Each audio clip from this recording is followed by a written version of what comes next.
yes, oh yes, oh yes, this Honorable Superior Court for the County of Wake is not convened and sitting for this special session. The Honorable Judge Brian Collins is present presiding. Oh yes, oh yes, oh yes. God save the citizen, this Honorable Court. Please be seated and remain quiet. Check all cell phones. Please make sure they are on silent. Good afternoon, Your Honor. Good afternoon. Thank you, Deputy Collin. I want to welcome all of you to this special ceremonial session of the Wake County Superior Court. As you may have already figured out, I am not the Honorable Rebecca Holt. She's tied up in a trial right now and she sends her regrets, but it's my great pleasure to be here in her stead. And at this time, I'm going to turn the program over to the President of the 10th Judicial District Bar, Mr. James Hash. Thank you, Your Honor. May it please the court. Yes, sir. Good afternoon, folks. My name is James Hash, and I have the privilege this year as serving the President of the 10th Judicial District Bar. But more importantly today, I have the privilege of welcoming those of you, the family members of those who we're remembering today, thanking you for sharing this time with us, our bar together, to recognize the wonderful accomplishments of these folks and the wonderful people that they were. This is a special tradition that we have here within our bar. We take time to look back at those who helped our bar become what it is today. Here in Wake County, we've been very proud and very blessed to have one of the most accomplished and most professional bars in the state, and frankly, we believe in the entire country, and that is because of the contributions of your loved ones. So thank you very much for allowing us to share them with you during their life and remembering them now in their passing. I'd like to recognize the chair of our Memorials Committee, Ms. Mary Winstead. Good afternoon. I'm Mary Winstead, chair of the 10th Judicial District Wake County Bar Association Memorials Committee. It is an honor for me to serve as the chair of the committee that plans and hosts these memorial sessions.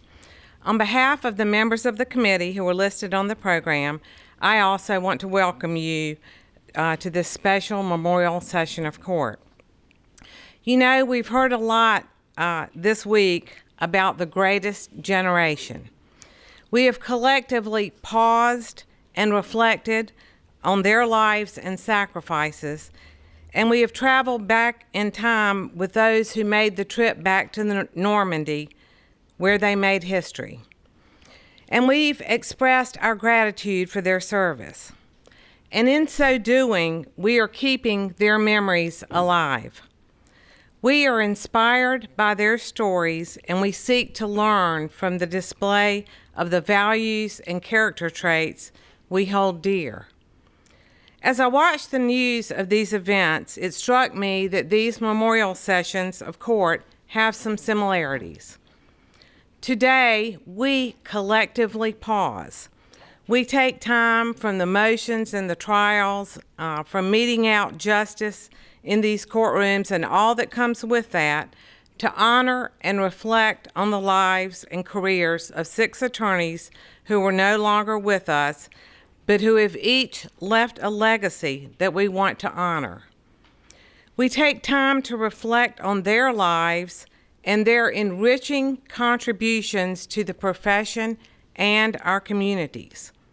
This special memorial session is a way that we, the bar, express our gratitude to you, their families, for sharing your loved ones with us.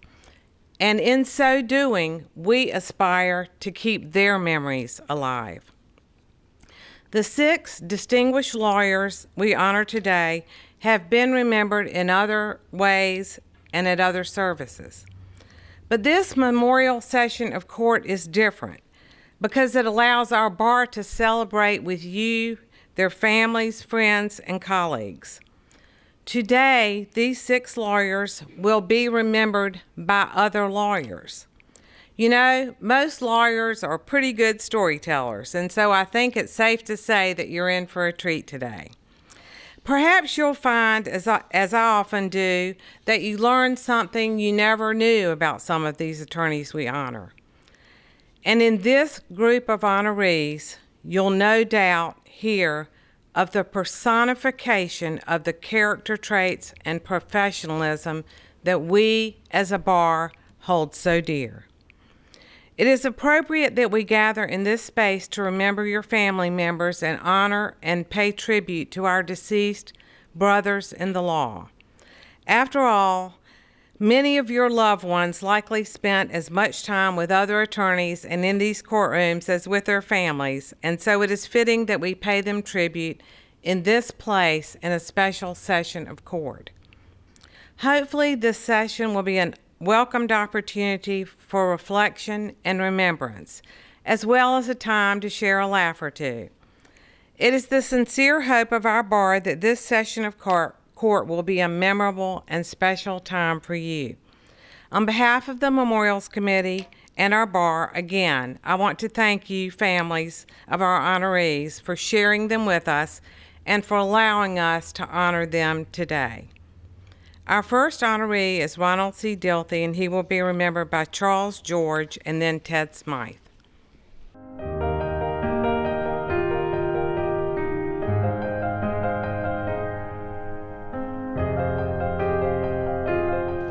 Hi, I'm Charles George. It is my great pleasure to be here to speak for a few minutes about my friend and mentor, Ronald Conrad Dilthey. When I first met Ron, who at that time was definitely Mr. Dilthey to me, and probably still remained Mr. Dilthey for a long time, I was a first-year law clerk at his former law firm. That firm was about to split up, and so it was a very tense summer with a lot of doors closed. But sometime during that summer, I was sitting in the library, and Mr. Dilthey came to me and said, "Charles, this is the most important thing you're going to do all summer." And I could tell that he meant it, and I could also tell that it was, and I know in retrospect that it was something that was very important to me because I got a chance to work with him. I kind of got lucky. He needed an expert on a ground fault circuit interrupter. I didn't know what that was, but I went to the dictionary, found out what it was. This was pre-internet, so it was actually a pretty good ability to be able to find him an expert who was retired, living in North Carolina, and had 30 patents on this ground fault circuit interrupter. And so he thought, all right, maybe this guy was using his head a little bit, found somebody for me, but it was from that moment that my relationship with him started. I was able to clerk with him when his firm moved to become Patterson, Dilthey, Clay, and Bryson, and a matter that I had worked on the first summer was going to trial the second summer. And so Ron was kind enough to take me out to this trial in Chapel Hill. He was defending an accident where somebody had been killed when they were crossing over 54 at night. I had heard stories about Ron. I knew what a great lawyer he was, but to see firsthand what he did, and I don't want to say that he transformed, but Ron could be a little prickly at times, but when you put him in front of a jury, it was magical. It was really something. It was great as a young lawyer to be able to see it. He explained things to me that I didn't understand. He was so gracious with our client who was, very nervous about it. It was clear that he had the respect from the judge. But the thing that I'll still remember more than anything was seeing him cross-examine the opposing witness.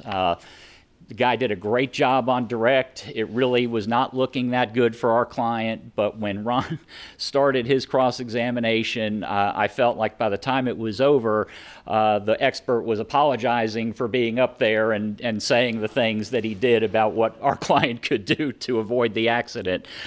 It was just a master class in lawyering. It was it's frustrating in one sense because I thought, well, I'm never going to be able to be that good, but it was really just something remarkable to see. And it was, short defense verdict. He was just fantastic. And that was really where I got to see this is somebody who I definitely want to work with, I want to learn from, and was very fortunate. He offered me, or the firm offered me, a full-time job. There may have been some people who thought, well, I don't know about that guy, but Ron was always in my corner, and I worked with him just a couple of doors down from him for 13 years. I got to see how well he would prepare for every case. I don't think there was anybody who was ever better prepared in a courtroom. He was, for me and other young lawyers, he was always had his door open, was able to let us come and talk and learn from him, and I learned so much from him. His practice was interesting because we were an insurance defense firm, but because Ron was a well-known member of his church, a lot of people would come to Ron for legal advice on things that didn't involve insurance, and he would always help them. He'd often help them without charging for it. So he got to experience a lot of areas of the law that, some of us did not get to see. And he did a lot of these things for these folks for free because he knew that in certain instances they just couldn't afford to pay for his services. So he was very magnanimous in that respect. One of the things that I would say that he did more than, that I think he loved more than anything was defending lawyers. He did a lot of that for Lawyers Mutual.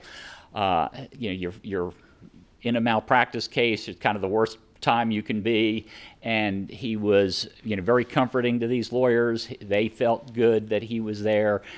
I still remember, one time we met with an out-of-state lawyer who had heard about Ron, and Ron said to the lawyer, "Look, I want you to think about it. You can decide whether you want me to represent you."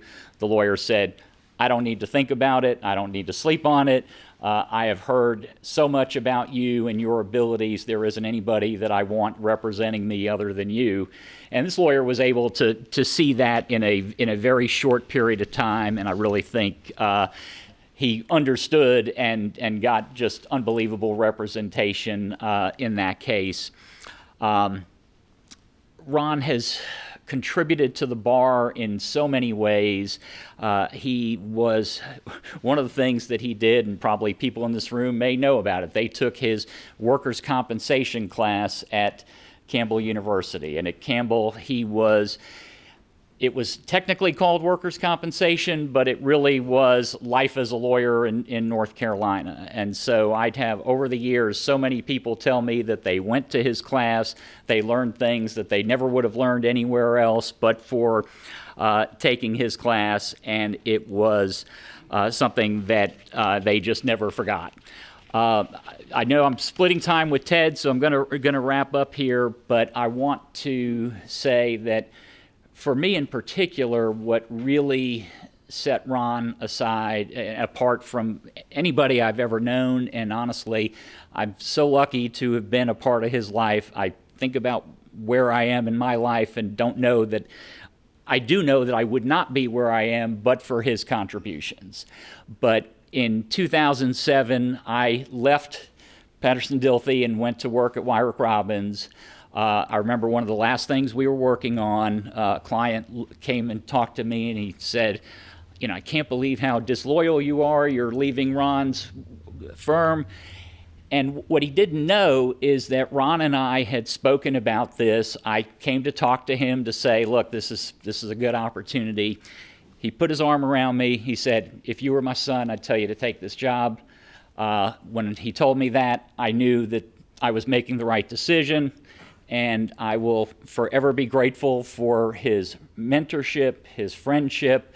Thankfully, we were able to continue as friends after I left the firm, because they moved into our building 2 years later. So I'd see him at lunch and do that. But Shirley, when you asked me to do this, I couldn't think of a greater honor for me. So thank you so much. It's good to see you, your daughter, your grandchildren, your great-grandson. And so thank you again. And thank you, everybody.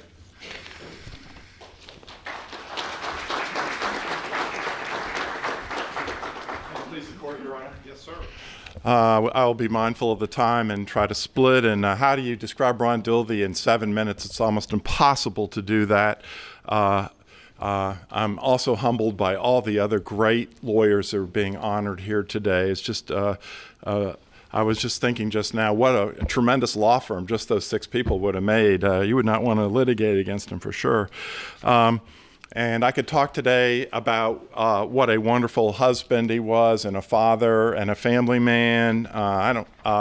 That's self-evident. I think everybody knows that about him already. I could talk about his dedication to helping other people that Charles referenced. It's legendary. And if you didn't believe me on that, just try to follow him from the cafeteria line at Belk circa 1981. From there to the table, it would take about 8 minutes because everybody would be asking him for free advice and thanking him for things that he had done.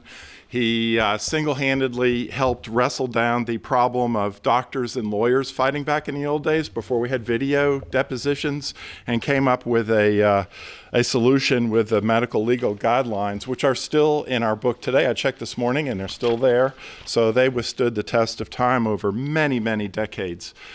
Like Charles, I remember him going to the old Campbell Law School location, and Bowie's Creek. He'd drive down there after a hard day of work in the heat in his famous Volkswagen Carmen Ghia. Some of you know about that car, and with poor air conditioning. And I can assure you he did not do that because he enjoyed the drive in that summer heat. He did it because he was a great guy. He had tremendous instincts. I'm just going to say to you that I tried to crystallize in just a couple of minutes what made him such a fantastic person. And we're on the record today, Your Honor, and everything. And I would venture to say that, in my mind, he was one of the truly great trial lawyers of his generation in eastern North Carolina, and not just in Wake County, but he traveled all over the eastern part of the state, and he tried cases that were just crazy scary that I couldn't believe that he tried and won. And he tried more cases than somebody like me would try in 4 of our lifetimes. It was just a different time. But, you know, a lot of people tried cases. What made him so great? He also was super prepared. George referenced that. He really was into details. He was a man ahead of his time. He was into photography. He used his camera very effectively for blow-ups and pictures and exhibits. And I also found out that he must have dearly loved his grandkids, because the old days with the film, and you'd see, you know, the accident scene and then a picture of a grandkid with a inflatable green alligator. So, but anyway, I was trying to think, you know, what was it that made him such a genius and really a remarkable person? And I'm thinking of the analogy of Dr. J in that famous movie made where he goes up under the basket and he shoots the ball up behind him. It's an iconic moment. And for me, that iconic moment is we were trying a case, a really, really dangerous case down east. And there were 3 witnesses lined up right sitting in the first row against us. We're the defendants for some big corporation, so we're already 2 strikes against us. And some local deputy sheriff had allegedly been slandered by our big corporation. And so I was feeling pretty uneasy about these 3 witnesses were all going to testify against us. And he was super prepared, and I could see the affidavits of each of these 3 guys that had been given to us earlier to defeat a motion. I'm speaking lawyer here for some of you. But anyway, he looked down and he sees that the notary says Durham for all 3 of these people. And it looked like the affidavits had been run off of factory assembly line. And he goes, Durham. And I was thinking, what does that have to do with the price of tea, you know? And so the first guy gets up on the stand, he does his direct examination and all this, and Ron, as Charles said, he was such a brilliant, intuitive cross-examiner, just like, you know, you can't handle the truth. I mean, it was really like that. I still remember it to this day. And he said, I noticed that, let's see, where are you from? You're from Chowan County. Okay, so and the other 2 guys sitting there with, yeah. And he said, have you ever been to Durham? And he said, no. And he said, okay, well, he says, you understand that it's important to tell the truth and only do things that you're supposed to do. Yeah. And so we had the jury, and he just, and I can't even describe to you the timing and the cadence. Those of you that are skilled trial lawyers, I don't count myself in that group, but you know what I'm talking about. And he teased out that this guy had signed the affidavit without the notarization being done at the same time. And he knew it, so he was untrustworthy. And the guy, I just totally flustered the guy. And once again, just as Charles had predicted, the guy just fell apart. And and was just a withering piece of octopus at the end. And so he got off the stand and he walked past the front pew there where the other two guys are standing, and they got up and left the courtroom with him, never to testify. And I tell you, you just can't make this up. And I'm trying to think, I know I'm running out of time, and I'll try to talk really, really fast, but I try to think, what is it about this guy? What was his secret sauce, his great skill? And to me, he had a preternatural ability to figure out what other people were thinking in their shoes. Some people call that empathy. That's kind of a thing like that. But he could size up people and figure out how they saw the world. The jury, the judge, the client, the witnesses. He just had a great ability to think like other people. And he really used this so effectively. He was a brilliant client management person too. That's a skill set, they really don't teach you in law school. You just have to either have it or you don't. And really, to me, maybe Don Cowan had that skill, but he's the only other person I would put in the same category of being able to tell a big corporation, this is what we need to do. This is how we got to do it. Here's the three-dimensional chess. We're going to get there. You got to trust me, and we're going to do it this way. And they always came through and helped them out that way. It was just such an impressive way of managing facts and people. And he was from a small town up north like I was. And my very first trial I went to with him, I was thinking, man, we're in enemy territory here. This is going to be really tough and everything. He had a little bit of an accent, from up north. He definitely wasn't from Mississippi, I can tell you that. And I was just thinking, how is he going to, the podium was here, and he didn't do that. He just goes over to the table, and he just sits down like this, and he goes, I'm from a small town, too. And it was just so brilliant. I didn't even know he had that skill, but it was so wonderfully executed. I have about 10 pages more, but I'm going to skip through it. He had a great sense of humor. Somebody, I guess the statute of limitations has run, stuffed styrofoam peanuts in the cabinet where he kept all his briefs. And he would say, Ted, I think I briefed that, in CP&L versus Jones and so he would open up and try to find that brief. And he went up to open it up, and all the styrofoam peanuts came flying down.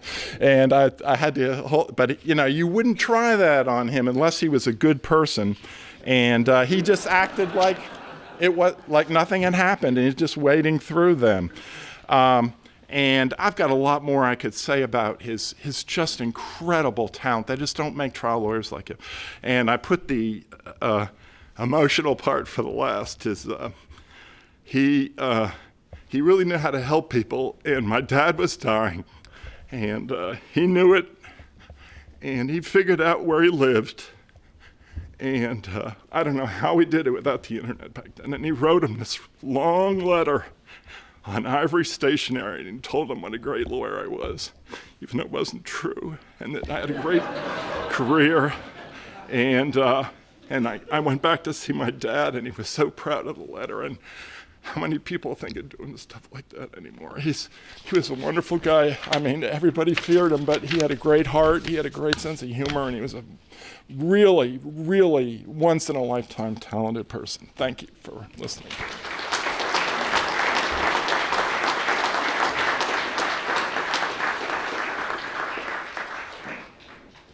Spurgeon Fields III will be remembered by John Eluwa.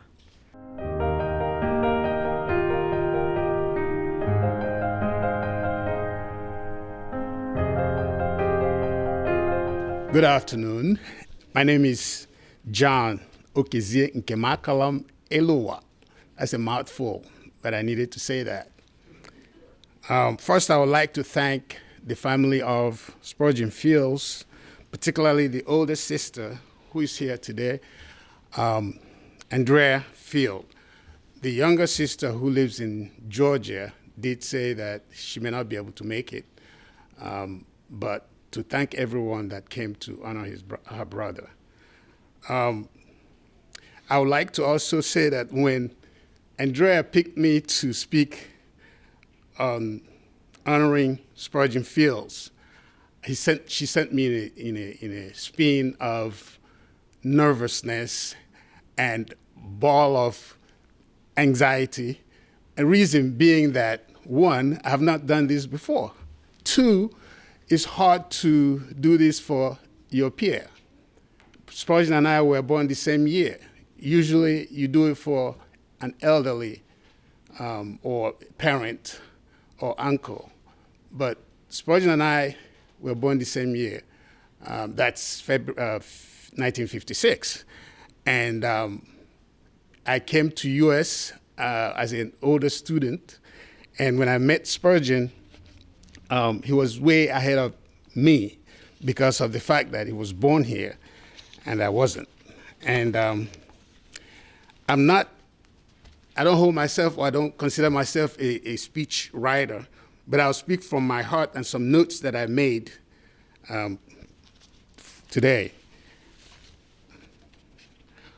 Also, if you will permit me, I did get permission from Spurgeon's friend, who's a very great writer. He's a journalist. And I also got permission from his sister, who reviewed what tribute Spurgeon's field friend. And that friend is also a mutual friend of mine. He's Mr. Thomas Sy McDonald. He writes for Indie Week. Maybe some of you must have read what he wrote on behalf of Spurgeon. But if time permits, after I spoke some of my intimate facts, I would like to read from there. I'm sure some people would like to hear it. Now, I first met Spurgeon around late 1995 or 1996. I had just launched or started a law firm, and that was March, when I started, March 1995. It was at my first attendance of the Wake County Academy of Criminal Trial Lawyers, called WACTL. Most of you here are familiar with that organization. At that time, we used to have evening dinner meetings at the corner of Bloodworth Street, in the middle of Oakwood community, historic community, where there's a restaurant. I believe one of our members has a relative that owned that restaurant. We used to meet there every evening, I think once or twice in a month. Spurgeon, at that time, I believe, was either the current president or a VP at that time. After our introduction, he asked me, "Where were you from?" Where are you from? I said, "Cary." He said, he said, "What, Cary?" I said, "Yeah." "Cary where?" I said, "Cary, North Carolina." He said, "No, that's not what I mean. Where are you exactly originally from?" And the reason I gave him Cary is because most of the time when people hear my accent, I ask, "Where are you from?" And I tell them, that ends the conversation. They move on. They don't do, even if we're in the elevator, there'll be, if a pin drops, you hear it. So I started playing that trick on people. When you say, "Where are you from?" I tell them, "From Cary." So he said, "Well, I mean, originally, where are you from?" I said, "Okay. Of course, I'm from Nigeria." He said, "Now you're talking." And then he said, there and then we actually became good friends. He said, "Well, this is what I call you from now on, my homeboy from Cary." And he continued to call me that name. He changed a little bit when I lost my mom and I was going to Nigeria to bury my mom. A couple of months later, he agreed to take care of my practice because I didn't know a lot of people that could do that. From then, he said, "Brother, don't worry. I'll take care of you. I'll take care of your practice. Just focus, go bury your mom, and come back." That's one of the things that strengthened our relationship and friendship, and the rest is history. A few years later, because I have a nickname for him too, he acquainted me with the history of his family and how well known they are known in Raleigh. Most of you must know about the Oberlin community. So that's where he originated. His grandfather, who is Spurgeon Fields, his father, who is Spurgeon Fields II, and he himself is Spurgeon Fields III. So after he told me their history, and Spurgeon seemed to know everybody in Raleigh. If you're walking with him, people will call at him, people will holler at him, people will touch him, people will come shake his hand and all that. So from then on, I started calling him King of Raleigh. Core for short. So that's what I called him until the last day. Spurgeon, for those of you who don't know him that much, but most of you who are here knows him very well. He's a very great trial lawyer. He loves to try cases, unlike some of us who dread trying cases. Spurgeon thrives on trying cases. He loves to try cases. And it doesn't bother him. He's always looking forward to it. One thing about him, though, is that he's a stickler for preparation. And whenever I call Spurgeon asking questions as a young lawyer, young in the sense of practice, but we're the same age, he would say, John, have you read the statute? John, have you read the rule? And depending on my answer to that question will determine whether Spurgeon will speak to me. So if I have not, he will refer me to go and read the statute, go and read the rule. Then I'll come back and then talk to him. So talking about him being a great trial lawyer, I've watched Spurgeon take cases that somebody of his stature would not take. That is small claim cases because of who has that case, who approached him for that case. Spurgeon would try cases in small claims, district court, superior court, court of appeals. He also does federal cases, both. He's so versatile that he tries both civil and criminal cases. It doesn't matter how small the case is. The question is, did somebody call him to help him with that case? Spurgeon would respond. So I watched Spurgeon try small cases and also big first-degree murder cases. All through, he excels.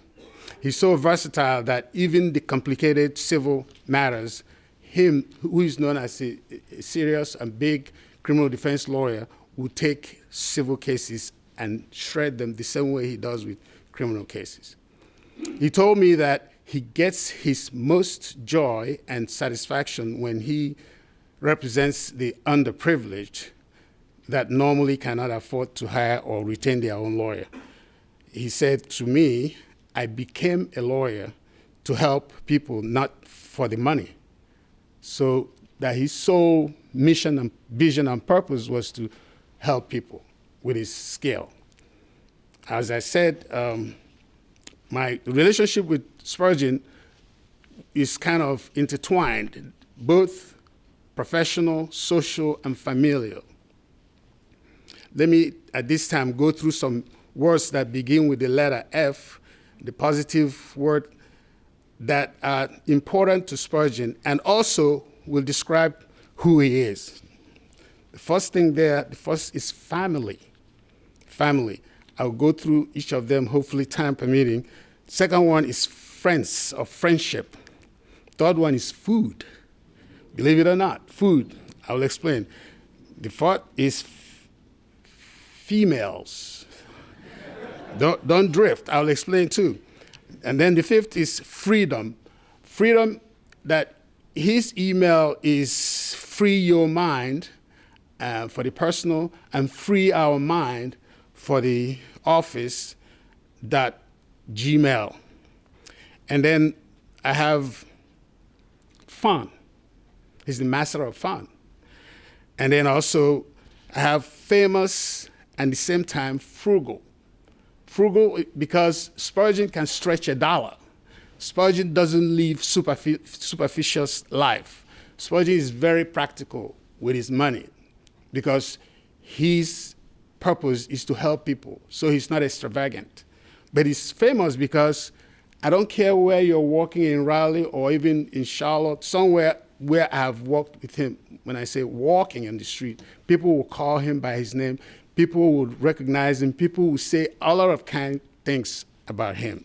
Now, going back to family in the sense that his last name is Fields. He's the first son of Fields, Spurgeon Fields II and Ernestine, he's a great father. And his daughter's name is Faith.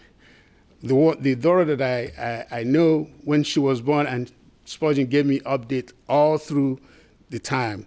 And again, don't forget, Spurgeon was born February 1956. Same, another F there. And the families consist of him being the second child, the older sister who is here today, Andrea, and then a younger sister. So he is surrounded by very important women. And so I'll skip to the female part, because why I said female is because Spurgeon is an avid advocate for feminists, or feminism. He advocates for women's causes. So, and in his family, he's surrounded by a lot of women, important women. He adores and worshipped his mom, Ernestine, which is one of the females, the older sister, the younger sister, the daughter, and the women that he had touched and had touched him. Nobody who experienced Spurgeon's company would not remember to pay tribute to him. I remember when he was in the hospital, how flowers, plants used to pour in, teachers that he used to know, fellow students, colleagues, and so on and so forth. A lot of them were women, and they spoke great about what he did for them in their life. Okay, so with regard to friends, he is an equal opportunity friend. In other words, Spurgeon befriends everybody that comes across his way. It doesn't matter if you're Caucasian, Black, African, if you're Latino, if you're Indian. Spurgeon has a lot of friends that I've met, even from Middle East. So I really respect him for that.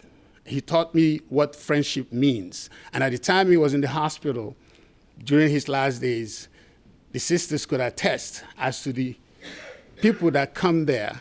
And I was a friend of his who almost lived there. I do go every week, or every other day, every week. But he has friends all over the world, and he's an international man, okay? So with regard to fun, those of you that attend Wake County Christmas party, Spurgeon is always present. If you attend what we call PJC, that's the Criminal Defense Lawyers party during the summer, he's there. Gary, our late friend Gary Presnell, used to host it. And then you see George, late George, they will always be there. So he knows how to party. You know, he lights up the room when he walks in. And I don't care who you are, he will make you laugh. He will talk to you. He's a fun human being. And then going back to that first F, which is family, I would like to say some things, some facts I got from his older sister. In their family, he's called Plinky. And then I said, what does Plinky mean? And I was told by the sister that Plinky is his nickname from one of their father's best friend.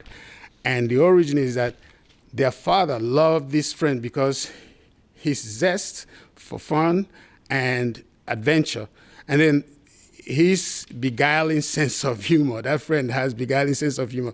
So their father felt that these were characteristics good of Plinky. And it worked. So his father named him that nickname, Plinky. Spurgeon was, from what the sister wrote, a force to be reckoned with. He was very popular throughout his junior high and high school days. He became Enlo High School, again, first African-American president of the Student Council. He went on to win numerous awards for oratory. Spurgeon can talk. Spurgeon can keep you up. He'll talk nonstop unless you try to stop him. So he won award for oratory, leadership, and writing. He also attended Boys State in North Carolina, according to the sister, and received numerous medals, trophies, and awards and certificates for his participation. While in the school, He received offer of a scholarship to attend Phillips Exeter Academy in Exeter, New Hampshire, but their father at that time felt it was too far from home and didn't accept the scholarship. Although he attended Villanova Law School, his first love was UNC Tar Heels. When the Panthers came to North Carolina and they had the blue in their logo, that shook the ground, and that got Spurgeon hooked to going to games. He was also sought out at the church to read and to lead groups and others, and was groomed for leadership role in the church and helping others within the community. He also made the honor roll in school and took delight in the fact that he was always doing his best. He was that kind of a person. This is the sister talking. And of course, Spurgeon always believes that he's the first in most of the things that we do.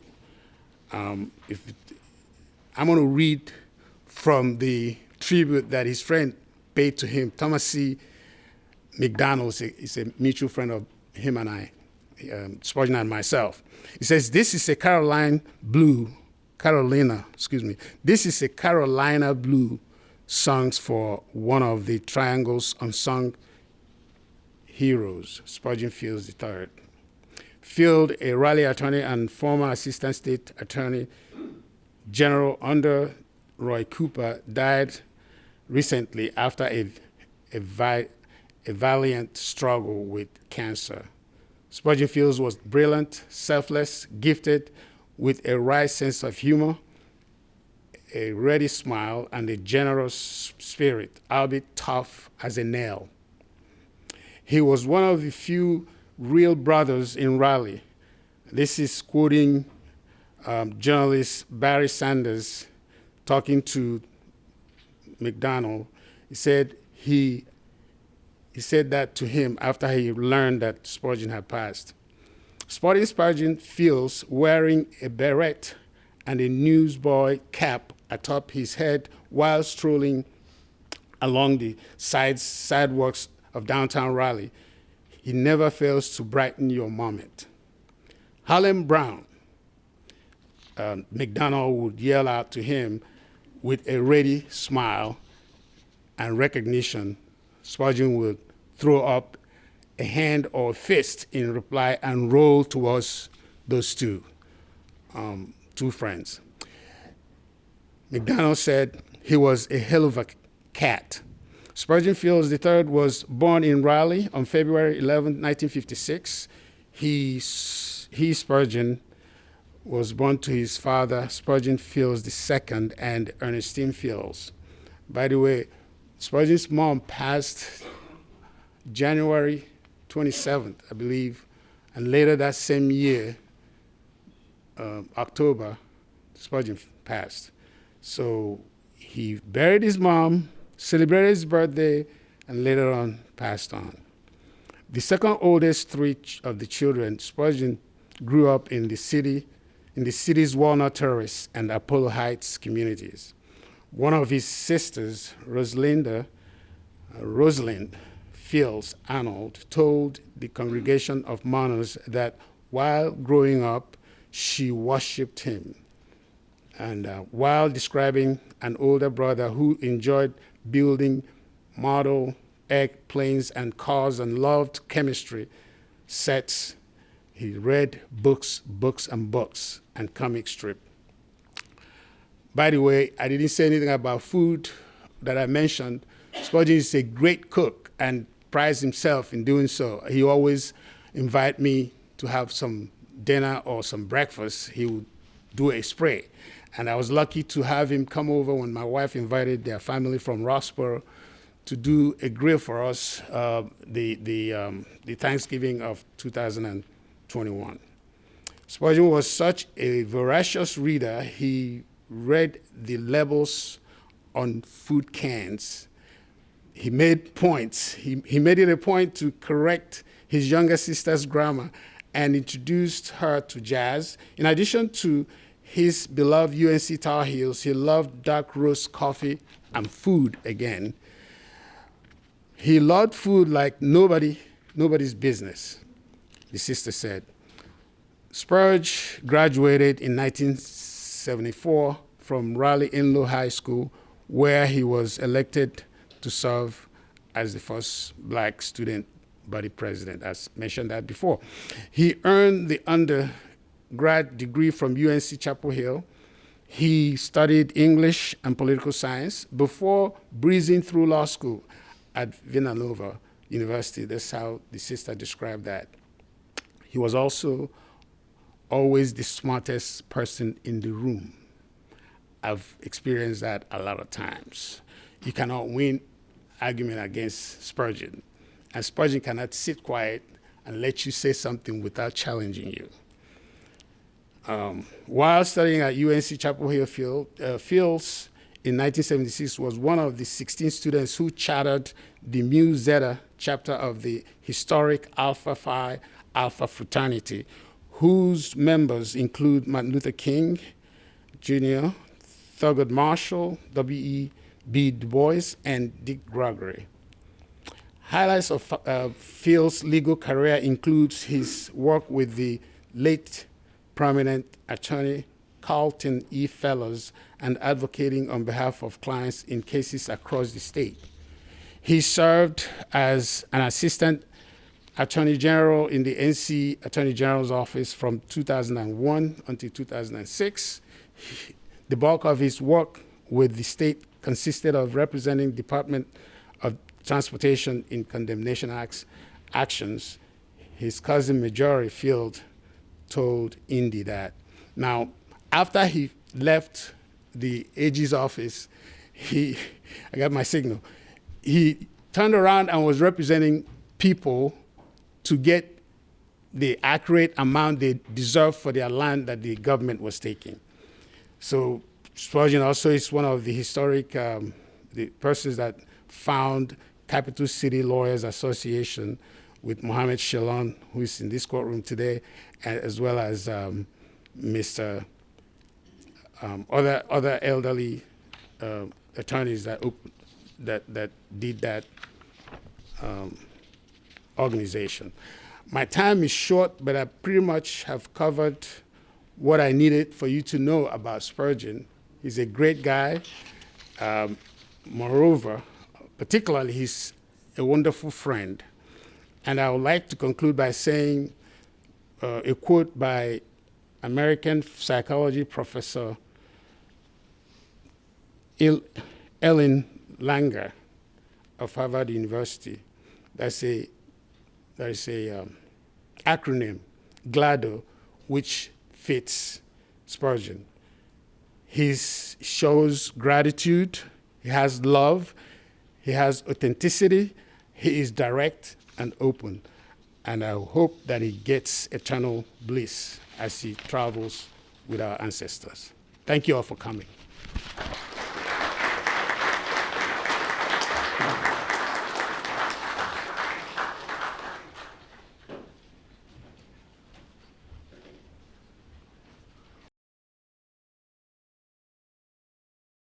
Marvin D. Musselwhite Jr. will be remembered by David Long.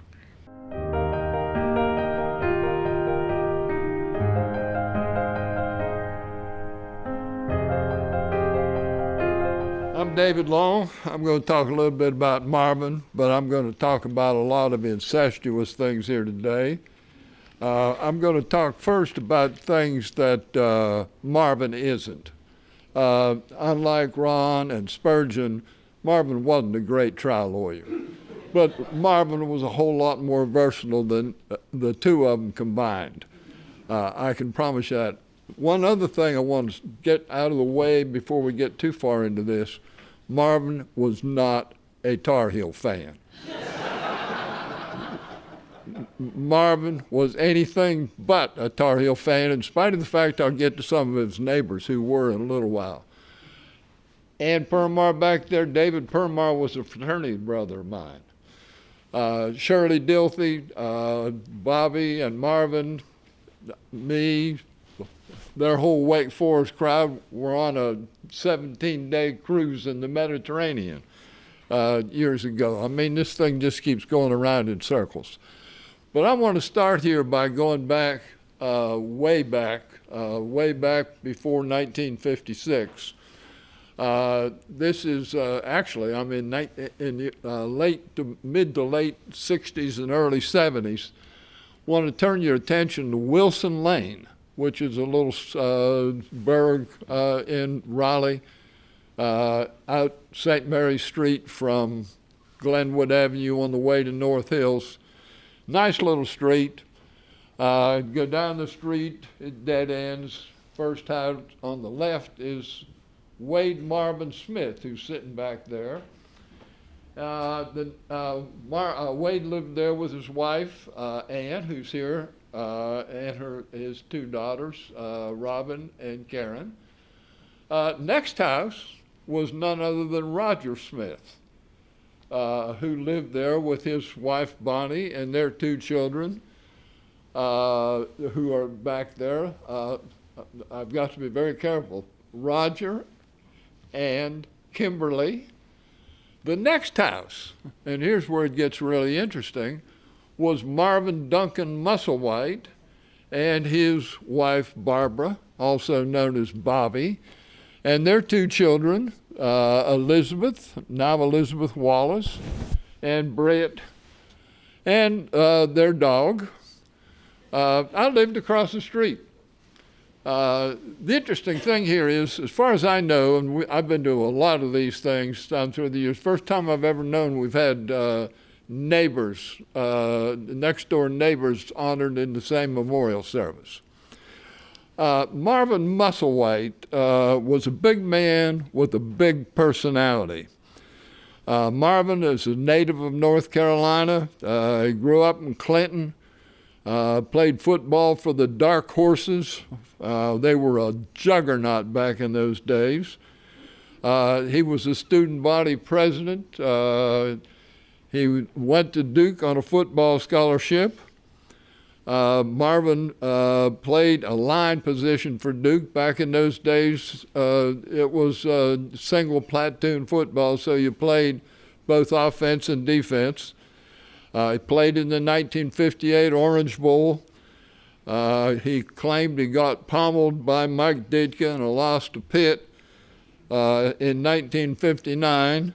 That loss was just a few weeks before the ignominious defeat at the hands of the Tar Heels, the 50-0 game in 1959. After graduating from Duke Law School, Marvin joined the Raleigh office of Pointer Garrity, Hartsfield, and Townsend. Over the course of the next 50-plus years, Marvin demonstrated tremendous versatility in his law practice, first focusing his practice on litigation, and he tried a number of cases. One memorable case that I recall greatly, he and Wright Dixon had a case against each other involving some German golf carts. And Dixon, if you know him, and some of you know him well, addressed all his mail to Marvin Muscle Waste. So everything that came from Dixon was Marvin Muscle Waste. Marvin then was involved with corporate law, commercial real estate law. He served 2 years in the North Carolina General Assembly. After that, he founded and led the firm's government affairs section. He was well known and respected as a lobbyist and was repeatedly recognized as one of the top lobbyists in North Carolina. When Marvin joined the firm in the 1960s, Pointer Garrity was one of the largest law firms in North Carolina with 13 lawyers. Marvin always wanted to grow the firm, and in 1985, he and DeWitt McCotter, who was with Sproul & Sproul, navigated the waters of a merger, and in 1986, Pointer Sproul came into existence with the merger of Pointer Garrity and Sproul & Sproul.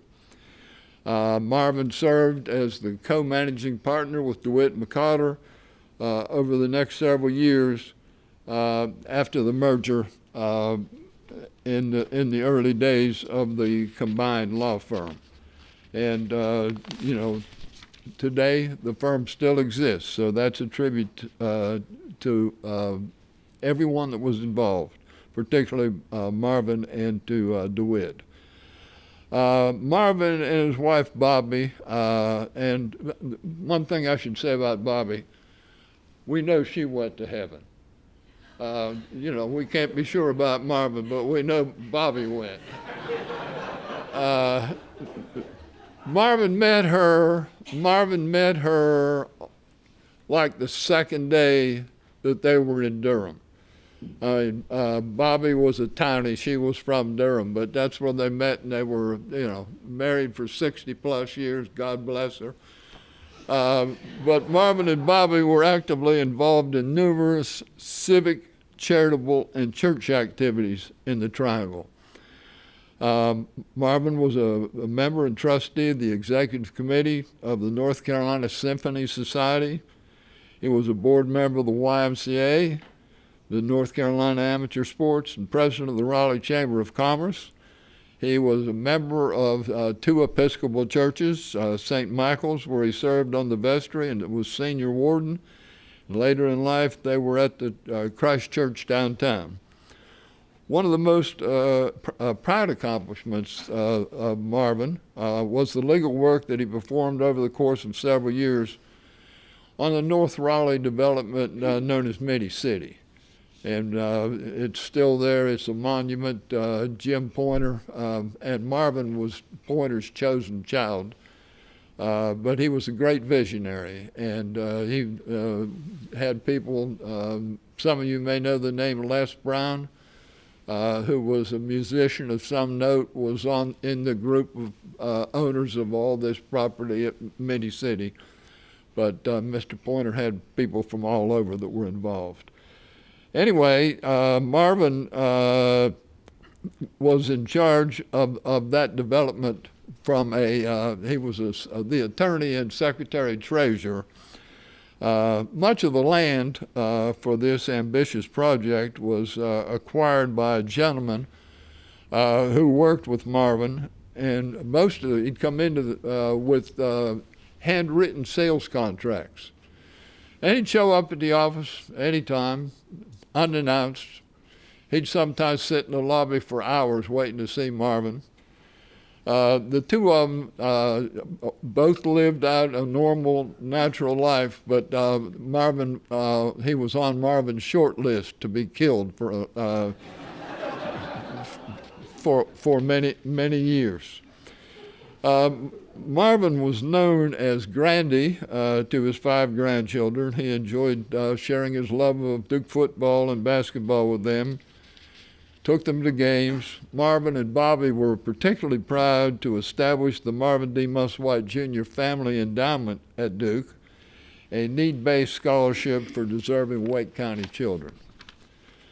Now, I've talked a little bit about Marvin's family.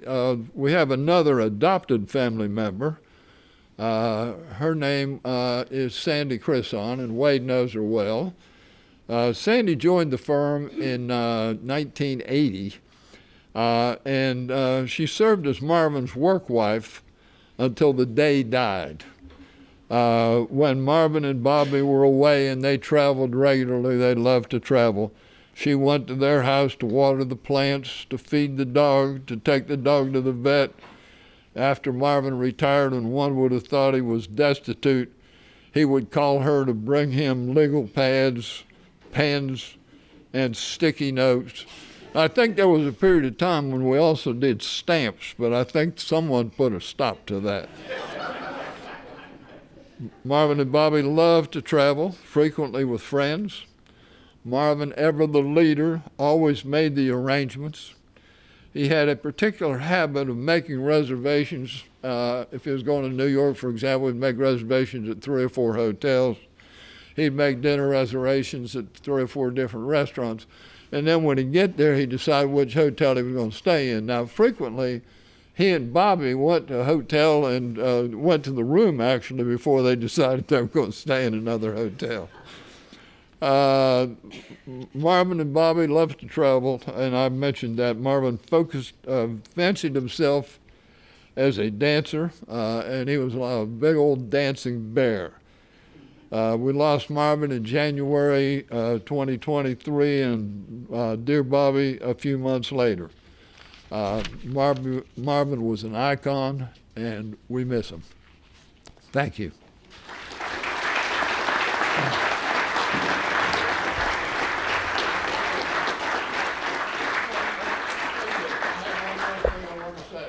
With the court's permission, with the court's permission, one more thing. Sandra told me, and I forgot to add this in there. She was our conscience. She'd tell. She was my secretary too, and still is to this day. But you're not sending that letter. We did all of that. But she told me here, remember, this is a memorial service, not a roast.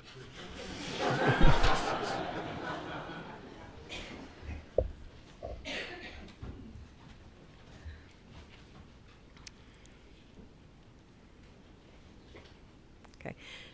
John B. O'Donnell will be remembered by Tommy Manning.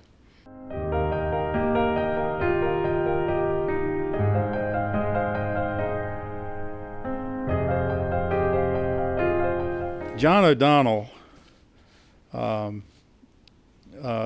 4 years older than me. He was in the legendary Broughton High School class of 1966, the most famous member of which was Pistol Pete Maravich. But among other luminaries in that class were John, my brother, Bill Lee, bunch of people that are now or dead, doctors, lawyers, engineers, sons of Raleigh, in a class that was absolutely amazing. Most of them spent their time at Broughton on the third floor of that school, which was reserved for really, really smart people. And all of them went on to university, all of them went on to graduate school, all of them went on to amazing careers, many of whom are still at it.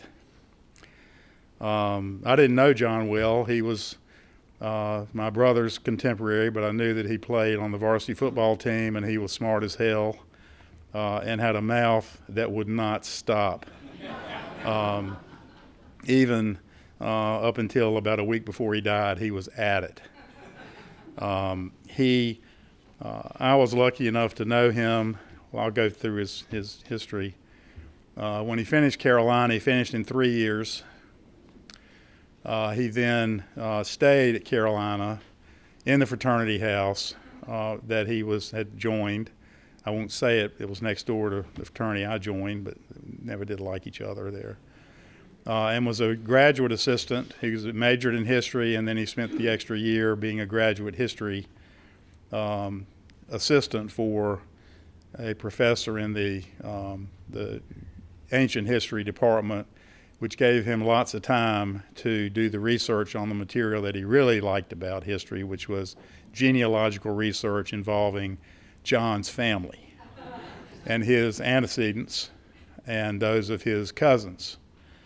His mother was Leah Irwin McNair from Henderson. His dad was John Burke O'Donnell Sr.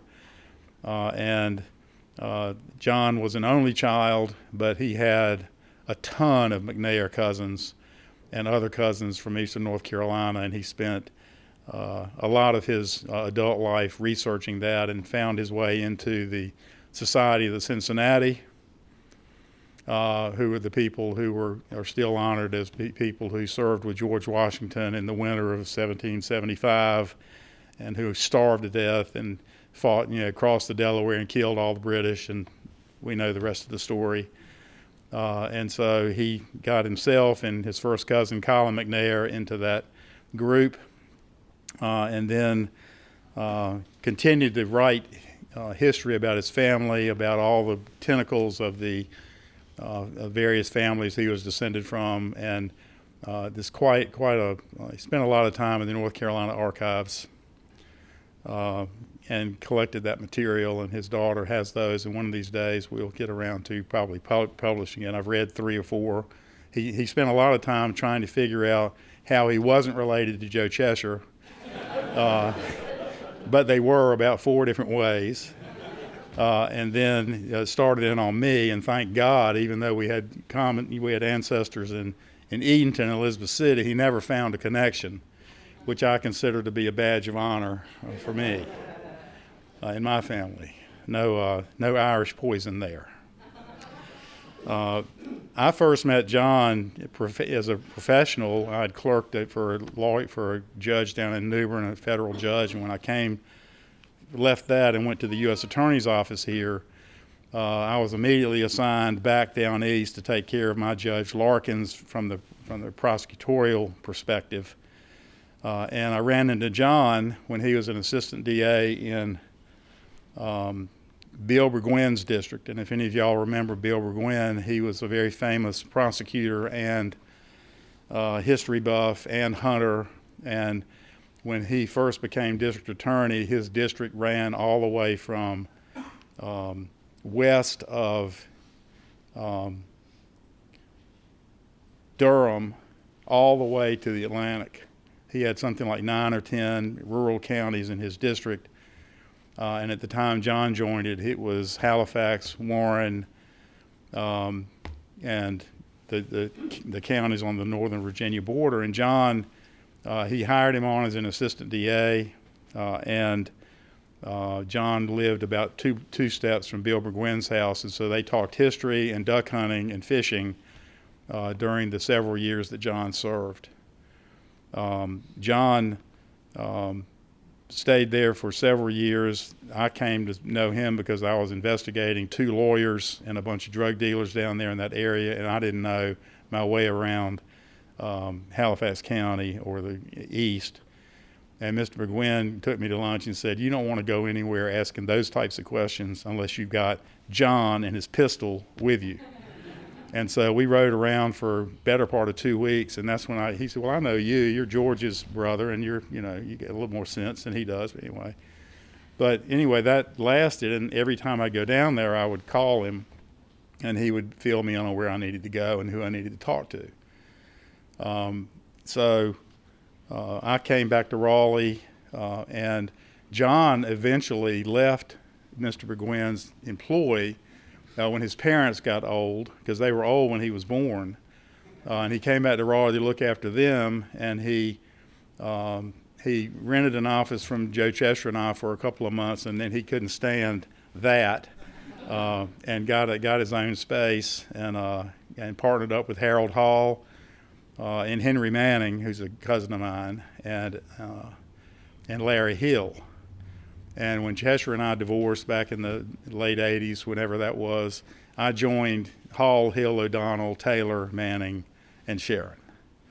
And Raymond Taylor, who had been the marshal and librarian of our Supreme Court, and for a while the superintendent of documents of the United States, came back from D.C., couldn't stand it. He was from Little Washington. And that was our law firm. We were there together 3 years. John and I tried 4 or 5 murder cases together. He liked murder cases. He liked picking juries with me. And he had real estate, he did wills, he could go out and go to the deed, to the register of deeds, and figure out a shopping center layout for Bank of America. And he never really opened a book. He just knew it. He learned it, and then he did it, and then I never saw him open a book except when we started doing insanity defense cases, and I had read some stuff about that, and then he was aggravated because he didn't know, so he memorized that and then was telling me what to do. He was a very, very smart, quick-minded lawyer. He didn't like to cross-examine people. He didn't like picking juries, but he was a very good reader of people and would tell me while we were picking the jury, he said, you need to keep that woman right there, you need to keep that guy, or you need to get rid of them, even when I was thinking, nah. But I figured out that he really was a good study of people, and he could watch somebody move, how they sat, and he was intuitively correct. And we picked a lot of hung juries, and we picked a lot of not guilty juries during the time that we did cases together. And he never would go into a regular case. I just did criminal law. It didn't matter what it was to me, as long as it was a jury work. But he was only interested in murder cases. And so whenever I got one, he was in it. During the time we were together, even after I left the firm and went back with Cheshire for another 10 years, he was always my trial partner in those cases. We went all over the eastern part of the state trying murders cases. And he was really smart. And the whole time, if we'd go down east and do a case, go down to, northeastern North Carolina, wherever we'd stay, he'd say, well, we got the afternoon, we got a couple hours. I know where this old ruined plantation was. Let's go find it. And we'd go in the woods, put our boots on, and take our guns with us in case there was a wolf or something in there. We'd go in there and he'd find these ruined plantation houses. And he'd say, well, that was the name. He would know the name of the house. He would know the people that had lived in it, the people that built it, and the people that let it run down. And it was all in his brain, and then he'd later write it down in books. He was an amazing historian. And it was fascinating to just watch how his mind worked. And then the other thing that I really loved about him, and I considered him one of my brothers, is that he was one of the best storytellers around. He could remember, and because he'd been in the fraternities and everywhere he went, he had fast, loyal friends who would always, get too drunk or say something awful or something, and he never forgot anything anybody said. And so we did a lot of duck hunting, and we did a lot of camping and moving around in northeastern North Carolina. I'll tell one story real quickly. He and Booker Eringhouse and I and Richard Knight decided, even though it was early January, that we were going to take John's really small open boat with a small motor on it, dump all our camping gear and guns and ammo in it, and go out to this island in the middle of Roanoke Rapids Lake. I mean, the island wasn't much bigger than the tents that we set up. And we had a campfire, and we were drinking and all that, and we were going to hunt the island the next morning. And so 4 o'clock, John's banging on the frying pan and saying, get your butt up, we got to eat, and we're going hunting. And so we got up, loaded everything, got the blind set up. We didn't see a duck within a mile. And so by 6 o'clock, we were all hungry again and really irritated. So we packed up all of our stuff, threw it back in the boat, put the boat up on the trailer, and went into Roanoke Rapids to find a place to eat. And we found a Denny's or something like that. And as we got into the parking lot, it's one of these all-you-can-eat places. He saw a busload of local women coming from, I don't know where, from church or getting ready to go to church. There were 6 or 7 of them getting out of a bus. And John, who never really moved really fast, he said, quick, we got to get in there because those heifers are going to eat all the pancakes, and we're not going to get anything if we don't get in there ahead of them. I apologize for using the word heifer, but that's a direct quote. And so we run in there and get ahead of them. Everybody's got 2 plates full of whatever we're going to get, eggs and pancakes and syrup.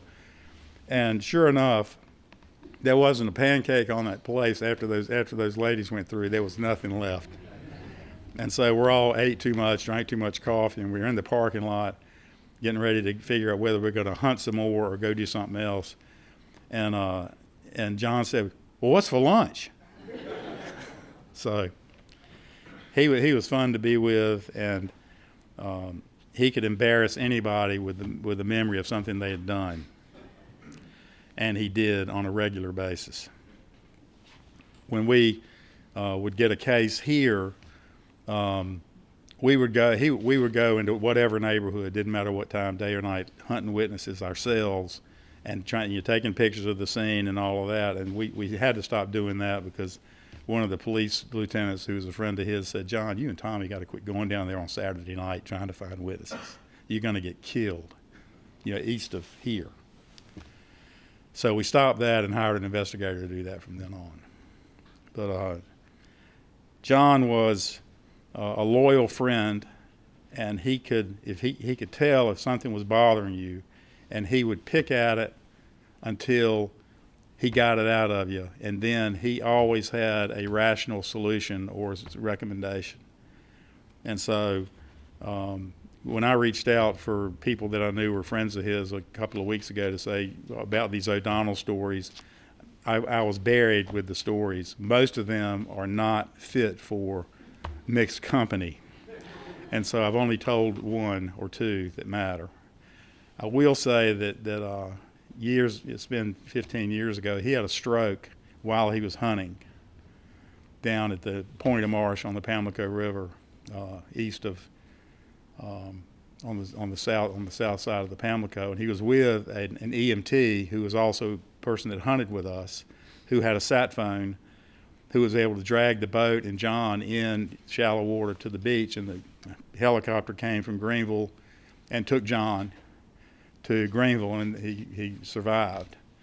And his friend, the other hunter, took his dog back to Raleigh and made sure he was okay. But I heard that I got a call that John was in the hospital in Greenville, so I stopped what I was doing and came down, and I stayed with him in the room that he was in for 3 days, because he was disoriented and really upset that he couldn't talk right, couldn't think right, wanted. He said, "Tommy, you got to take me home. You got to get out of here. We got to get out of here."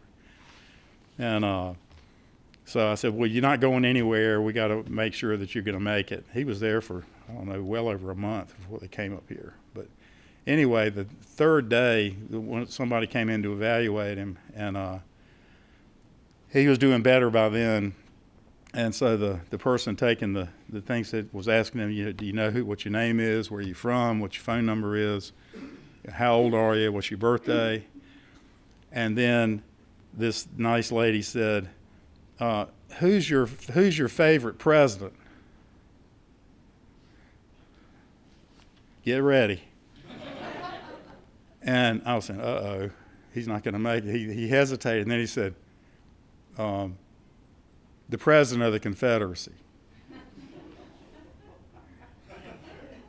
And the lady said, no, sir, no, I'm serious. It sure ain't Ronald Reagan. It's him. And they discharged him the next day. Well, they didn't discharge him. They put him in an ambulance and brought him to Raleigh, and he survived another 13 years. I miss him every day. I think about every now and then something will happen during the day, and I hear somebody say something really stupid, or just not on point, and I can think about what John would go about this, with that, or if he knew the person, he would say, "That's the dumbest thing I ever heard, you moron." I mean, he was loud and like that. But anyway, I miss him. He was a scholar and a lawyer and a friend and a hunter and an outdoorsman. And so unlike me and a lot of us in this room who were just, I just loved being a lawyer, he gave equal attention to an amazing spectrum of things. And he was also a very good dog trainer. He could take a puppy and turn it into a gun dog, or a dog that would swim and retrieve ducks. He was a polymath. And I miss him. And I think that I wish there were more folks that had broader spectrums than all of us focused folks. But he sure was fun, and I think about him a lot. And thank you for listening to me. Oh, I'm sorry. Wait. I got one more thing. He is survived by his daughter, Irwin, and their child, her child, and her husband, and That's who I'm supposed to give the rose to. Thank you.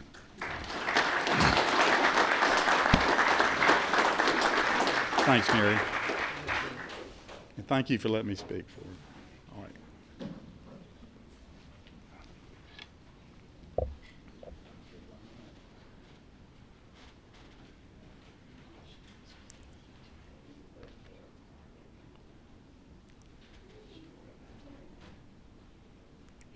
Daniel Permar will be presented by Tina Pace.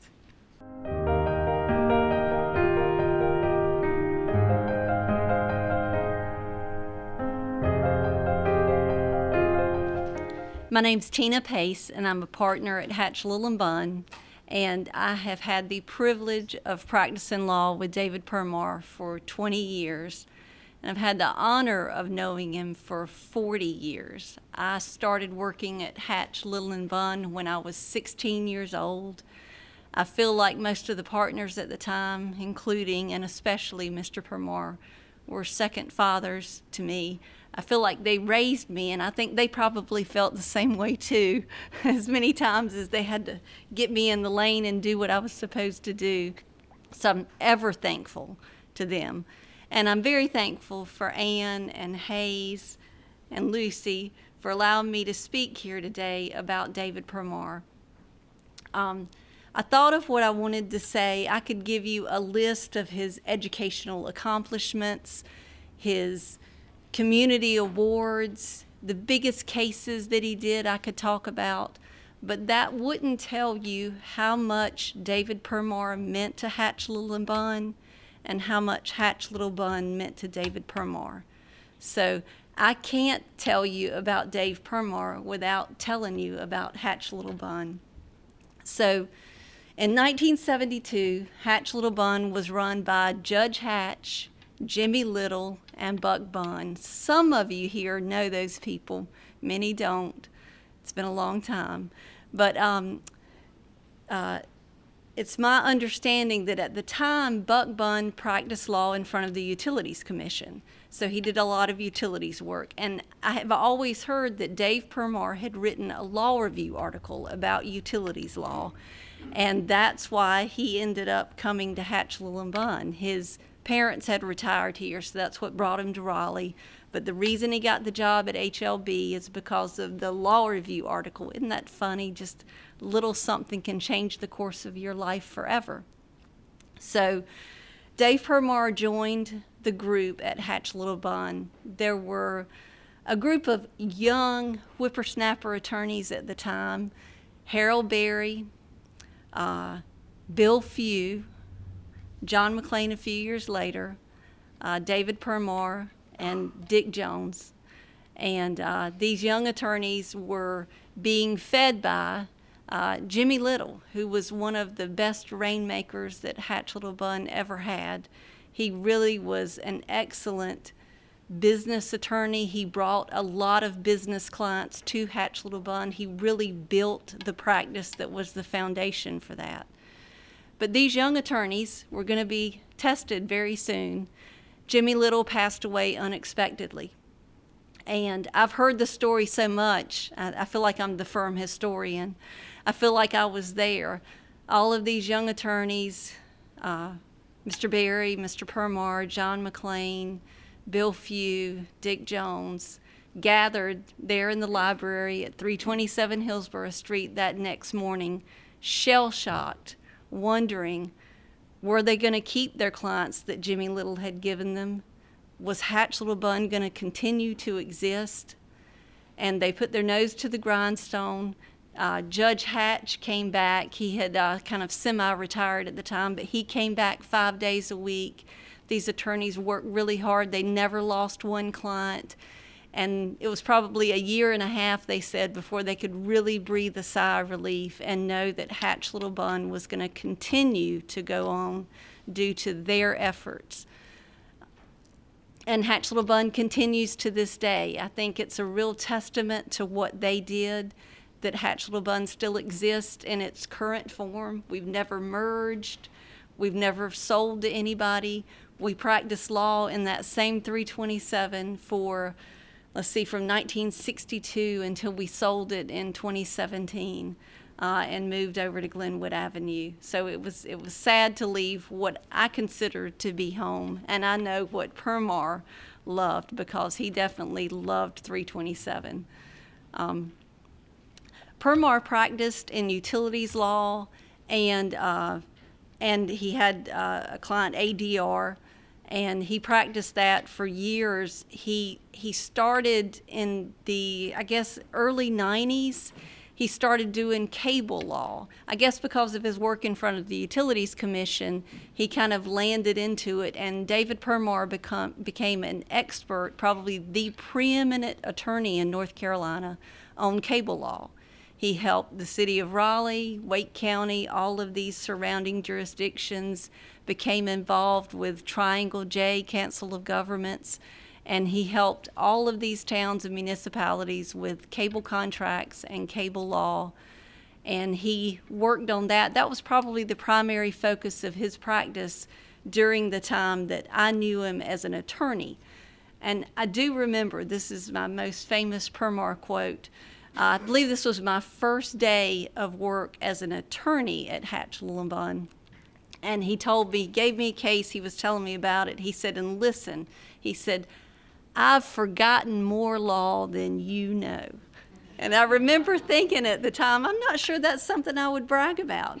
But now at the ripe old age of 56, I understand what he meant. But Dave Permar was a wonderful, wonderful man to work with. He treated Hatch Bunn as a family. He used to tell me that as young attorneys, they'd all file into the back of Judge Hatch's Cadillac, and they'd go to lunch every day. And Permar would go around to the office every day seeing who wanted to go to lunch. We would go to these barbecue place out on Pool Road, the cinder block building. We would go to Big Ed's, his favorite place, the seafood restaurant at the farmer's market. And so Permar really treated everyone at Hatch Bunn like family, and included his family in with it. I do remember that when I came home from the hospital with my daughter, I stopped at the office on the way home, and Ann Permar was waiting in the office at the time, and I think I walked in the doors, handed her my baby, and went up to the office. So it was true family. It was true family. In the early 2000s, I think Dave Permar started kind of winded down his practice to some extent and would focus on two of his greatest loves, I think. The first was 327 Hillsborough Street. Permar was our maintenance supervisor. He made sure that 327 was in tip-top shape, but most importantly, he was in charge of the parking lot. And let me tell you, Permar we called him the parking czar. I don't think anyone else could have shoved more cars into the parking lot at 327 than he did. And woe be unto you if you parked out of place, because you would hear it. His second love was investing, and let me tell you, he was good at it. I mean, he would read the Wall Street Journal every day. He'd pick individual stocks. His few clients that he was in charge of their investments for really, really benefited. I tried to get him to do my portfolio, but I think he was kind of easing out of it at that time. I think Bill Young got the benefit of that. I'm still jealous. But then Permar focused on his third love, and he always did, his family. David Permar loved his family. He loved his children, his grandchildren. I still remember the van that he would drive, one of those conversion vans, and he would pile everybody in, and they'd go to the Merle Fest. They'd go whitewater rafting. He'd follow around, what was that banjo player, Doc Watson. Yes, exactly. And he loved that kind of music, and he loved doing those things. And he really balanced work and family. I think he showed all of us how it should be done. Permar wasn't flashy. He was steadfast. He did his work. He did it well. He taught all of us the importance of doing your homework, being prepared for a case, doing the best job you could for your clients. I don't think I ever heard a single ethics complaint against Permar. That's unheard of. But that's the kind of attorney he was. That's the kind of family man he was to his family and to the Hatch Little Bun family. And Hatch Little Bun wouldn't be the place it is today but for him. And I thank him and his family for giving me the opportunity to speak today. Thank you.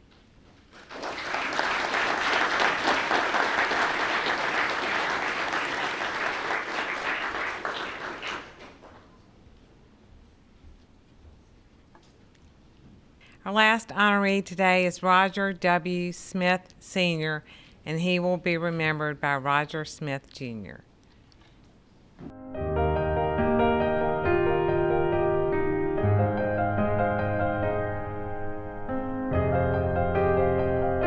Well, good afternoon, everyone.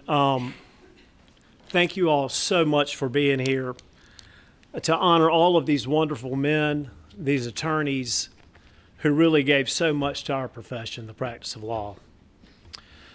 I want to thank the Wake County Bar, the 10th Judicial Bar, for putting this on and doing this on a regular basis. It's just so important. I promise, now that I'm here, to come to this more often. I won't miss it. I won't miss it. Dad was a former president of the Wake County Bar. I don't remember the exact year. I don't know that really matters at this point. But if I could start by recognizing a few people here, my sister Kim and her husband Chris. My sister spoke at Dad's funeral, and I really wanted to get up and speak, but I couldn't do it, man. I was a total basket case. And Kim did it, and she did just a magnificent job. I mean, it really was. I was blown away. Everybody was blown away. And when she finished and she sat down, I mean, I leaned over and I whispered, and I was like, damn, you should have been the one to go to law school. It really was amazing. I want to recognize my wife, Leanne. She is here. She's a fantastic lawyer. I had to add that. I don't know why. My Uncle Wade Smith and my Aunt Ann, they are also here. And I don't know if y'all knew, Wade's also a lawyer. I didn't know if y'all knew that. Kidding, Wade. And also everybody at Tharrington Smith that took the time to come here to honor Dad. So, you know, it's fitting that I'm the last to talk today because Dad always loved having the last argument. So it really is fitting. I like having last argument too. When Colin Willoughby reached out to me about the memorial service, I think he texted me a while back, and he said, you know, you need to be thinking about who's going to speak. And I actually thought about Brian Collins, but I figured I needed to do this. I couldn't do it at the funeral, so I needed to do this. I'm proud of you for doing it. I appreciate that, Your Honor. No objection. Thank you very much. And it really is an honor to be here and do this and talk about Dad. But I must say, apparently I've approached this task a lot like he would have, because I've beaten the hell out of myself for about 2 weeks getting ready for this thing, and I haven't been able to sleep at all. So, Dad, I think that's how you probably would have prepared for this. And I hope the work pays off. But anyway, I was so lucky to have worked with him for 20 years. And it's crazy to think that when I started at Tharrington Smith back in '99, that's about how old Dad was. I think I'm saying this right, when I started there. He's about my age. It really is, I don't know, it's crazy for me to think about that. I digress. You know, I think everyone in here would agree that he really was a phenomenal lawyer. And of course, in my eyes, he was the best. And he often said that practicing law is much more art than science. It's much more art than science. And it really is so true. Yet he somehow approached the practice of law as an artist going through a scientific process. And in those 20 wonderful years of practicing with him, Here's some of the things that I observed about this man. Dad was always a student of the law. He was always a real practitioner. What I mean by that is he was never satisfied with what he knew. Man, he knew a lot. He was phenomenal, as I said. But he didn't think that. He always wanted to learn more. And he was driven by this fear of not succeeding, of not winning, that it just really, really drove him. But he always wanted to learn more. Another thing that I've noticed about Dad, and I'm sure others did, and you've heard the word a couple of times at the service this afternoon, is man, was he a prepared lawyer. He was over-prepared. Every time he was over-prepared. When he got a case in, he took the case home. He lived it.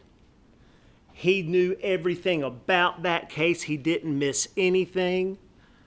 He didn't care how much time it took to know a case and to do it well. It's how we did it every single time. If God had created another day in the week, he would have worked that day on that case or whatever cases he had. He really became part of that case. It's just how he approached his art. Dad was also always a teacher. He was always a mentor, not just to me, but to just so many lawyers.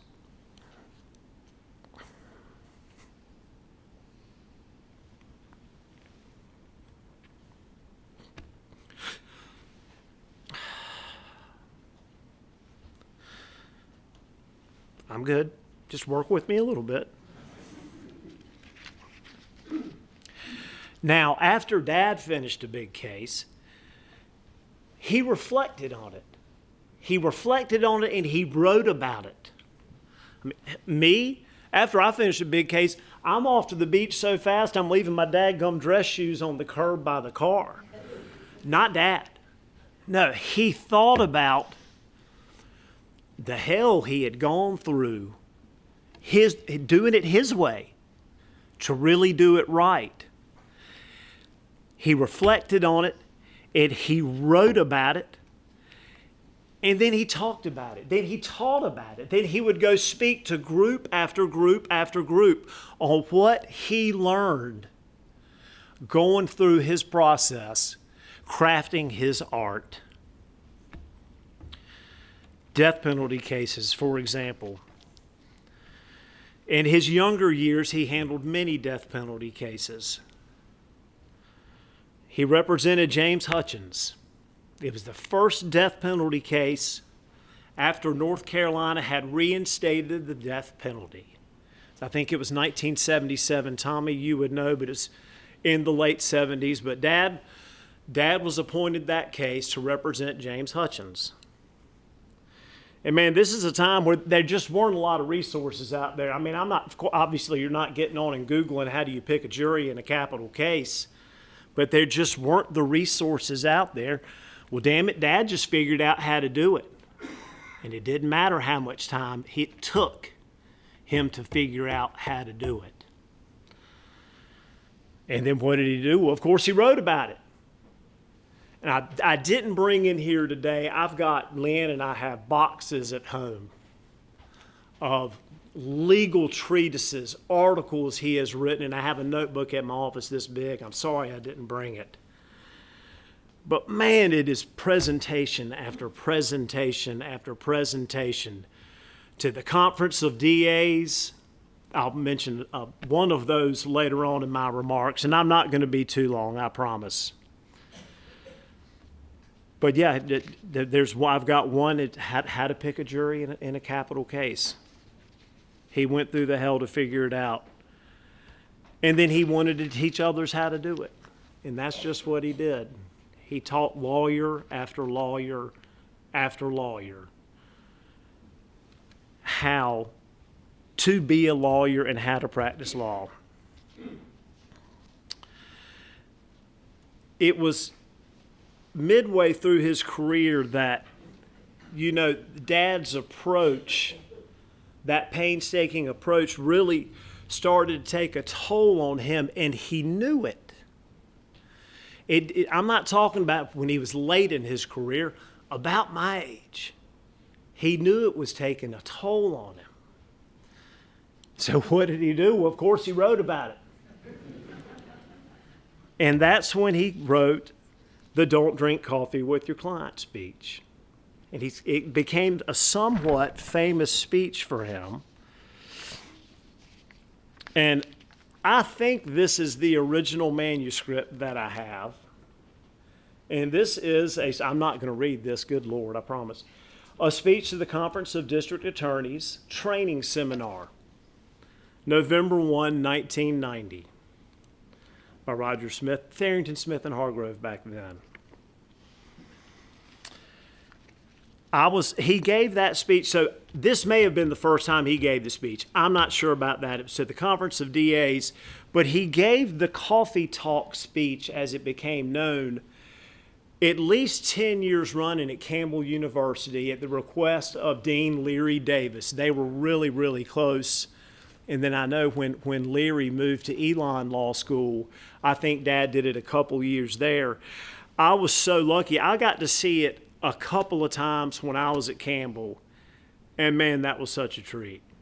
That really was a treat. Man, he was a hell of a speaker. And if you don't know about this and you want it, text me, email me. I'll scan this and send it to you. It really is cool to read. Whether you're a lawyer or you're a non-lawyer, it's great to read. The 4 rules are don't drink coffee with your client. That particular rule is inspired by Robert McMillan. Dad says that in the speech. The second rule is drink coffee with your colleagues. The third rule is drink coffee alone. And the fourth one is drink wine with your loved ones. And I wish I could read the entire manuscript, but it's way too long. If please indulge me, I'm just going to read the conclusion to it.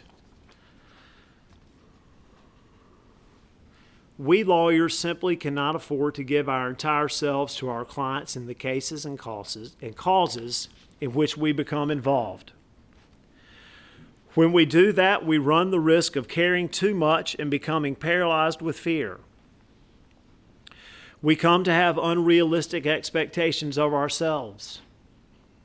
We lose the ability to make sound judgments based on our own honest feelings, and we lose the benefit of the wisdom that comes from being fully involved in living. If you are giving your entire self to the practice of law, I urge you not to do that anymore. Those are Dad's words. He learned it the hard way, but he wanted to teach others.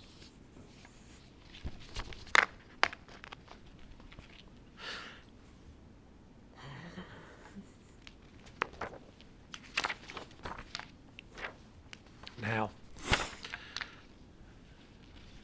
I know we've been here for a while, and seeing as how everybody else has gone over the 5 to 7 minute rule, I am too. With your permission, Your Honor. Thank you very much. So Dad, he was a phenomenal writer, not just a legal writer. He wrote short stories. He wrote poems. Really phenomenal writer. My favorite poem by him is my favorite poem is Spring Lizard. And I'm going to read Spring Lizard, and then I'm going to be done.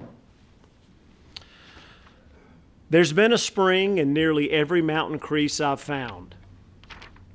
Sometimes it's beside the trail. Usually I have to give or gain ground to reach it. I curse that design. A path has something for spring. Until I knew the plan. To add reward to what is due for wandering from crease to crease. I almost always go to collect mine. I've seen the time when creases were so far apart, I'd stand and barely lean to grab the water to my face. But I prefer to bend and kneel to do my drinking. It's not the aches or reverence for the place I feel. It's just the only way I know to spot the spring lizard. And always, if he's there, I wonder how he came to be, and if he'll pass his days in that small world. There's not much newness there, except what's brought by nature's whim, and what wants change without choosing. Once I thought leaves might be his art, turned and cut by cold to fall and rest and be his sky. But even that's the wind's choice. And if the best should sail and miss the mark by just an inch and find its place on moss nearby, it could have kept the green. It could have saved the tree the loss, as far as the spring lizard is concerned.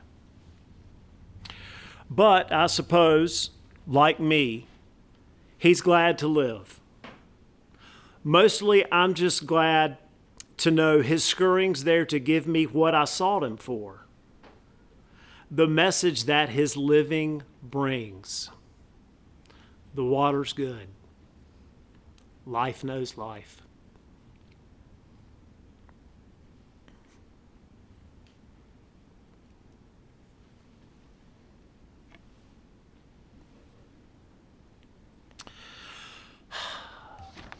Spring lizards know spring.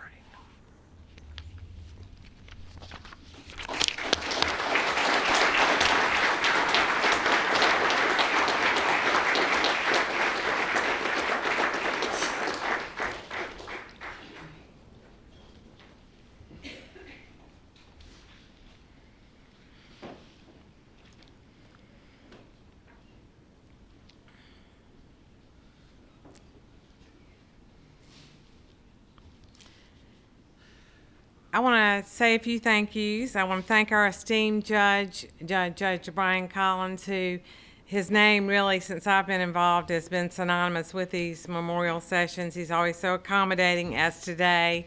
And Judge Holt, we appreciate you offering to do it and sitting in when you could. I want to thank our Sheriff, Willie Rowe. I'm not sure if he was here today, but he tries to make these sessions. The Clerk of Court, Blair Williams, the bailiffs who've been with us today, and several assistant clerks. We appreciate you helping us. I want to thank Whitney Von Hom, the executive director of the bar, Nathaniel Adcock, our staff liaison, Amy Davis, our communications manager, who prepared and handed out the programs. And finally, I want to thank all the members of the committee for their dedication to these getting these sessions prepared. As you can see, the session was videoed, and it will be, after some edits are done and some photographs are added, it will be available on the Wake County Bar Association website, YouTube site. Thank you very much. Well,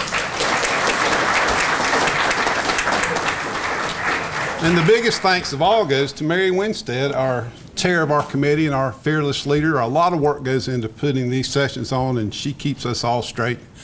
And we just do what she says, and everything works out great.